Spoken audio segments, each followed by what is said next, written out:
These are the best books I've read in 2023 so far, and why I think you should read them too. Hi, I'm Holly. I am a chaotic mood reader, and this is kind of like my version of a mid-year reading check. This was the first book I read this year, and what a way to start the year.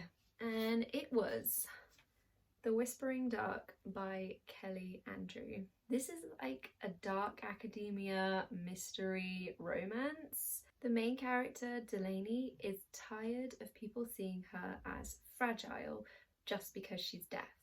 So she sees university as like a fresh start, as a chance to just be herself, but she really has no idea what kind of subjects her new university are teaching. And her term gets off to a really bad start when she meets Colton Price. Colton has been ordered to stay away from Delaney. He does that typical guy thing by being mean to her, hoping then she will stay away from him. It doesn't work. But he can't help himself. He is drawn to her. Let's just say their paths have crossed before. When students start turning up dead, the two of them form an alliance to try and figure out what's really going on at the university. I loved this book. I loved the characters, I loved the setting, I loved the disability representation, and there's definitely a creepy edge to this book. And most importantly, Colton Price is the dark, brooding, morally grey love interest, and he really would do anything to keep Delaney safe. That there is enough to read this book. This next book was a difficult one to add to the list for all the wrong reasons. I think I was too easily influenced by what other people were saying about this book. Like, it's had a lot of mixed reviews, and I get that it's not for everyone, but I loved it, and that's why it's on the list. So here we have The Stolen Heir by Holly Black. If you didn't already know, The Stolen Heir is a spin-off series from the Cruel Prince series or the Folk of the Air series. I loved the original series, so I was really nervous about reading this book. I purposefully didn't look at anything to do with it. Like, I avoided spoilers, reviews, even fan art. I was like, I don't want to know. All I knew about this book was that it was about Oak and Surin, and 8 years had passed from the events of the last book in the last series. Surin has a completely different view of the fairies and the court system compared to Jude, and I love that change. She has suffered at the hands of the Fae, and she misses her old human life. She lives on the fringes of both worlds, silently watching her old human family while also breaking fairy curses. It's like her little act of revenge or rebellion against the Fae. Of course, her quiet, lonely life changes when Oak turns up, and Surin gets drawn back into the fairy world where she must confront her past. This book kept me engaged the whole way through. I knew there were secrets, but I didn't exactly know what was going on, and I just really wanted Ren to hurry up and figure it all out. I just wanted the best for her. I really just loved her character. I love seeing more of this world too, like more fairies, more curses, more tricks, more everything. I read this book in a couple of days. Like, Holly Black's writing is just effortless to read. Like, I never feel like I'm reading when it comes to her books. When I got to the end, I just wanted more. That ending. Now I'm just counting down the days until the next book. I think this next book is for the Swifties, especially if you like the song Betty. Is Never Ever Getting Back Together by Sophie Gonzalez. I should probably start by saying I'm a big fan of Sophie Gonzalez. I love all of her books. I also do this thing where when she releases a new book, that new book immediately becomes my favourite until she releases the next new book and that one becomes my favourite. So Never Ever Getting Back Together is currently my favourite Sophie Gonzalez book. Anyway, the book kicks off when Maya agrees to go on a dating reality TV show with her ex. She has a secret plot to get revenge on him during the show, but when she gets onto the set, she finds Sky there, the girl he cheated on her with. But as the show gets going, Maya realises she likes Sky. They have a lot in common, they get on really well. I love this book. I knew I was going to love it because it's a Sophie Gonzalez book. I just love the characters. I think it was the characters that really made the book for me. I actually listened to this on audio, and the audiobook made me laugh out loud whilst I was walking down the street in the middle of the day. If a book can make me laugh out loud whilst I'm in public, then it's an immediate top 10 book. It's going to be difficult for this book to be knocked off my top 10. Right, I'm back from lunch. Also, Motley is here. Are you going to say hello? He can be a bit grumpy, so anyway, this book surprised me. It's Belladonna by Adeline Grace. This book is the perfect blend of mystery, romance, all in a gothic historical setting. The main character, Signa Farrow, has been haunted by death since she was a child, both figuratively and literally. Signa Farrow's parents were murdered when she was just a baby by poison, and she survived. Since her parents died, she's been passed around to different family members, and each one of those family members has also died under suspicious circumstances. She then gets sent away to the next family member, only this time she's already died before Signa gets there. It turns out she passed away from a mysterious illness, and now her daughter, Signa's cousin, is also ill. And Signa wants to find out what really happened. Is it an illness or is it something else? I swear, this book sounds really complicated, but it's not. It really isn't. I promise. So anyway, Signa investigates the mysterious death of her relative, and she has a bit of help from Death himself. And now you understand what I mean by haunted literally. Like, she's literally haunted by death. Signa can see, hear, interact with death when no one else can. Were some aspects of this story predictable? Yes. Did I figure out one of the mysteries very early on? Also, yes. But it did not ruin the enjoyment for me. Overall, I loved this book. It was a lot of fun. I loved the romance, I loved the mystery, and I loved the gothic setting, so that's why it's on the list. Also, the next book comes out really soon, so it'll be interesting to see if book 2 is as good as book 1. Motley's still here. Do you want to introduce the next book? You enjoyed Icebreaker.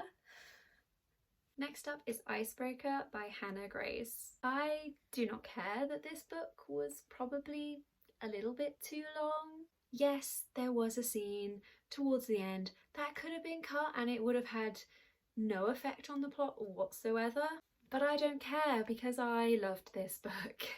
Anastasia's and Nate's lives collide when the hockey players and the figure skaters have to share ice time. So you can see where this is gonna go. At the start of the book, there's a little bit of a rivalry, but it quickly turns into flirty banter. And it was so refreshing to read a sports romance where the main female character is also an athlete. You know that thing that normally happens around the third act of a romance book?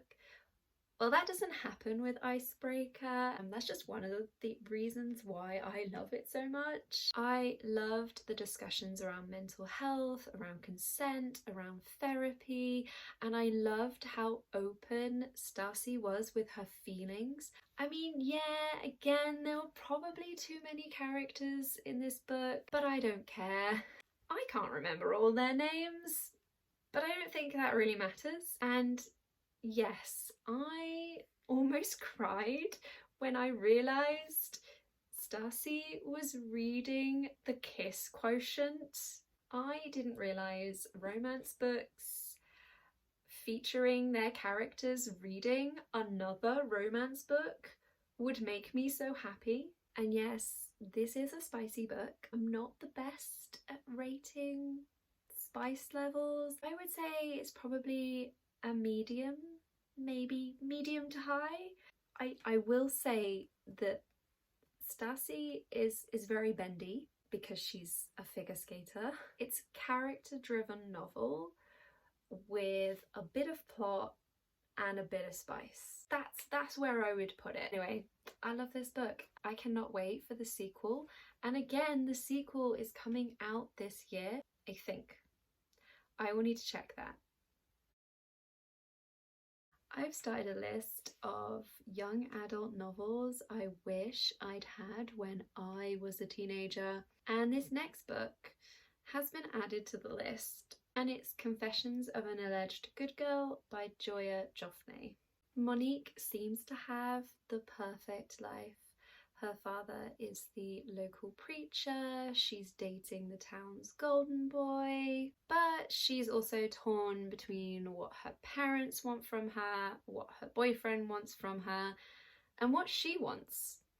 Her boyfriend breaks up with her, and Monique is left wondering what went wrong. And while figuring herself out, she makes a couple of new friends, Sasha and Reggie. Sasha is seen as the perfect church-going girl that her mum loves, while Reggie is kind of got a bad boy reputation. This book deals with a medical condition that I haven't really seen talked about much. The only time I've really seen it discussed is on the TV show Sex Education. Before reading this book, I'd never seen this condition talked about in a book.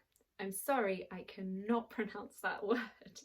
Anyway, I loved how it is handled in this book. The story actually deals with quite a lot of serious topics, but it's done so in a way that doesn't feel heavy. The way the characters just come together, the three friends, they have a lot of fun.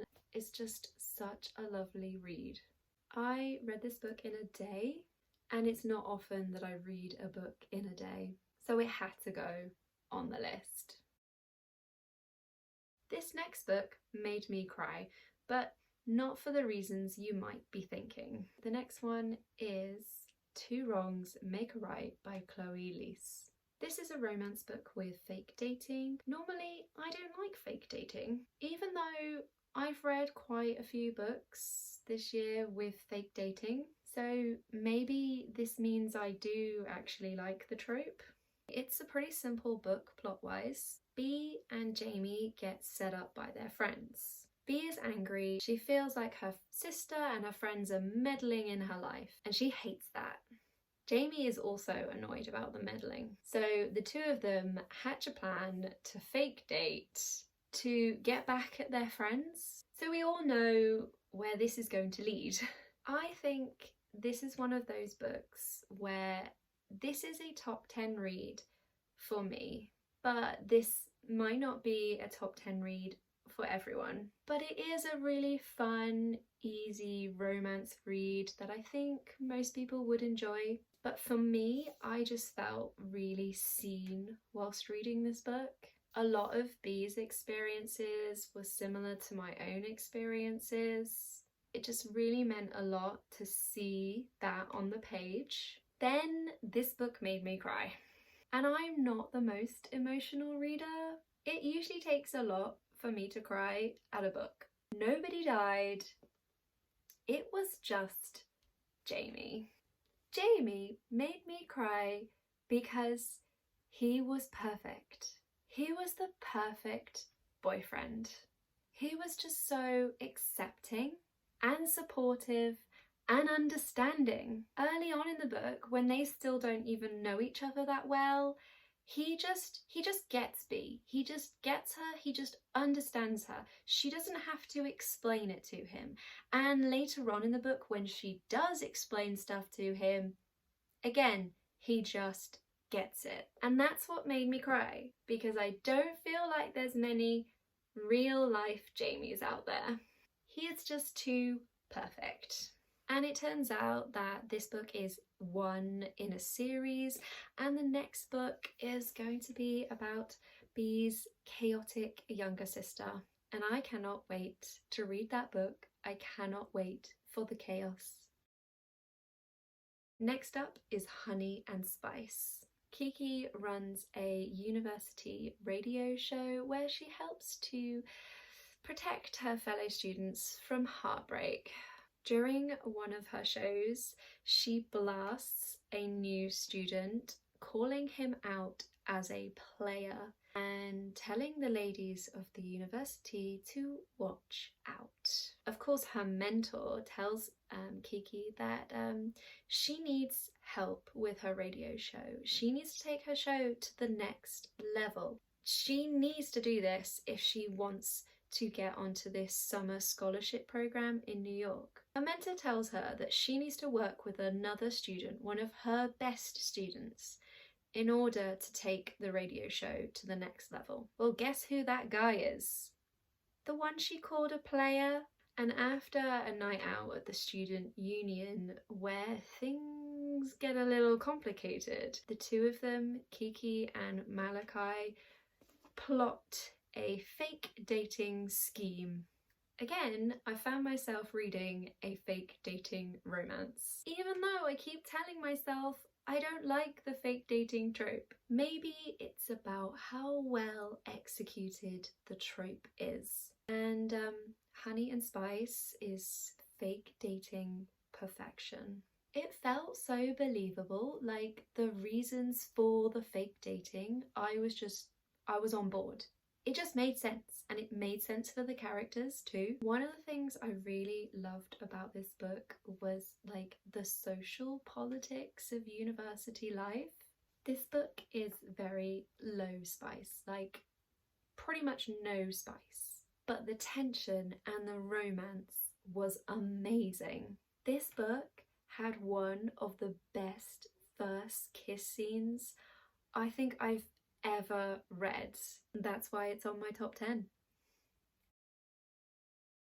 I might also add this next book to the list of books I wish I had when I was a teenager. And it's Imogen, obviously, by Becky Awatabi. This book kind of reminded me of Heartstopper, as it's a slice of life story with a really amazing friendship group. Imogen thinks she's the best ally, but when she visits her friend at college and meets all her cool queer friends, she starts to question herself. This book is a coming out story, but it also questions how people see queerness. Like, there's lots of moments where Imogen questions what a bi girl should look like. And there's lots of discussion around stereotypes. I think you can really tell that Becky Awatabi put a lot of herself in this book.